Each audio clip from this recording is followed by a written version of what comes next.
ప్రతి ఒక్కళ్ళు cake cut చేస్తారు, ప్రతి ఇంట్లో కేక్ కట్ చేస్తారు. కాబట్టి న్యూ ఇయర్లో మన కేక్లు మంచిగా కావా, మనం ఎలా తినాలి, మంచి తినాలి అనే దాని మీద ఆలోచించాలి. ఎక్కువ షామియానాలు వేసి రోడ్డు పక్కన కేకులు అమ్ముతూ ఉంటారు. వాటి మీద డస్ట్ ఎక్కువ పడుతుంది. మనం ఏం చేయాలంటే బాక్సుల్లో పెట్టి కేకులు కూడా, రోడ్డు పక్కన అమ్మే కేకులు కూడా బాక్సుల్లో పెట్టి మూసేసి అమ్మాలి. అంతేగాని రోడ్డు మీద డస్ట్ పడేటట్టు మాత్రం ఎట్టి పరిస్థితులు అమ్మకూడదు. ఇంకోటి ఏంటంటే కేక్ తయారు చేసే వాళ్ళకి చెప్పేది ఏంటంటే, మ్యానుఫ్యాక్చరింగ్ యూనిట్స్ కేకులు తయారు చేసే వాళ్ళకి చెప్పేది ఏంటంటే, కలర్స్ అనేది 100 ppm ఉండేటట్టు వాడాలి. లేదంటే 1 kgకి 0.2 mg కలర్ మాత్రమే వాడాలి, అంతకు మించి వాడకూడదు. తర్వాత ఈ కలర్స్ వచ్చేసి FSSAI లైసెన్స్ ఉండాలి, లిమిటెడ్గా వాడాలి. బ్రాండెడ్ అనమాట, FSSAI లైసెన్స్ లిమిటెడ్గా వాడాల్సిన కలర్లో వాడాలి. అంతేగాని మన ఇష్టం వచ్చినట్టు పోసేసి బేకరీలో తయారు చేసే వాళ్ళు ఎట్టి వాడకూడదు. ఈ ఎసెన్స్ అనేది ఇది కూడా అంతేను, ఇది ఫ్లేవర్ అనమాట. ఏ ఫ్లేవర్ కావాలంటే ఆ ఫ్లేవర్ వాడతారు.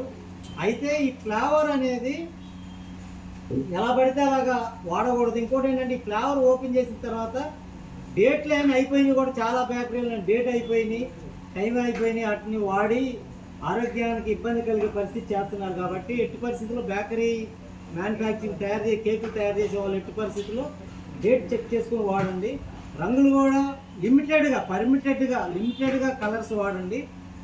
తర్వాత ప్రజల ఆరోగ్యం కాపాడాల్సిన బాధ్యత మీదేను.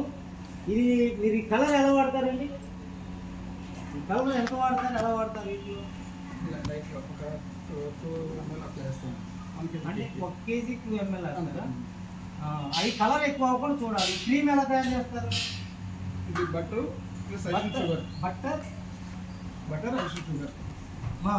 కలిపి క్రీమ్ తయారు చేస్తారు. ఓకే, దాన్ని కేక్కి పూజ చేస్తారు. మీరేం చేస్తారంటే, కేక్ వెయిట్ ఎక్కువ రావు కాబట్టి క్రీమ్ పోస్తారు ఎక్కువ. లేదు సార్, క్రీమ్ కాస్ట్ ఎక్కువ ఉంటుంది. క్రీమ్ కాస్ట్ ఎక్కువ, అవును. కాబట్టి క్రీమ్ దానివల్ల ఆరోగ్యానికి ఇబ్బంది లేకుండా క్రీమ్ క్రీమ్ని ప్రజల ఆరోగ్యాన్ని కాపాడాల్సిందేను. కలర్స్ మాత్రం లిమిటెడ్గా వాడండి. ఎసెన్స్ వాడేటప్పుడు మాత్రం డేట్స్లో అవన్నీ చూసుకోండి. ఇదిగో అన్ని ఏదైనా లిమిటెడ్గా వాడి ప్రజల ఆరోగ్యం కాపాడండి. Thank you.